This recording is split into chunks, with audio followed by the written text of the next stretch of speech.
Kollywood hero Vishal మరోసారి అస్వస్థతకు గురయ్యారు. ఓ కార్యక్రమానికి హాజరైన ఆయన వేదికపైనే స్పృహ తప్పి పడిపోయాడు. దీంతో అక్కడే ఉన్న నిర్వాహకులు విశాల్ను సమీపంలోని ఆసుపత్రికి తరలించారు. ప్రస్తుతం ఆయన ఆరోగ్య పరిస్థితి నిలకడగానే ఉన్నట్లు తెలుస్తోంది. అయితే ఆయనకు ఏమైందోనని అభిమానులు ఆందోళన చెందారు. తమిళనాడు విల్లుపురంలో ఉండే కువాగం గ్రామంలోని ఆలయంలో కొద్ది రోజులుగా తమిళ మాస వేడుకలు జరుగుతున్నాయి. ఈ కార్యక్రమంలో విశాల్ అతిథిగా పాల్గొన్నారు. ఆదివారం మిస్ కువాగం ట్రాన్స్జెండర్ బ్యూటీ కాంటెస్ట్ను నిర్వాహకులు ఏర్పాటు చేశారు. ఈ కార్యక్రమంలో పాల్గొన్న విశాల్ కొద్దిసేపట్లోనే ఉన్నట్టుండి వేదికపై స్పృహ తప్పి పడిపోయారు. వెంటనే ఆయన టీం, మాజీ మంత్రి కె పొన్ముడితో పాటు కార్యక్రమం నిర్వాహకులు ఆయన్ను సమీపంలోని ప్రైవేట్ ఆసుపత్రికి తరలించి చికిత్స అందించారు. విశాల్కు ఇలా జరగడం ఈ మధ్యకాలంలో ఇది రెండోసారి.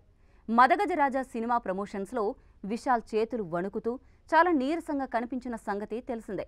అయితే అప్పుడు ఆయన తీవ్రమైన జ్వరంతో బాధపడుతున్నారని తర్వాత తన టీం చెప్పింది.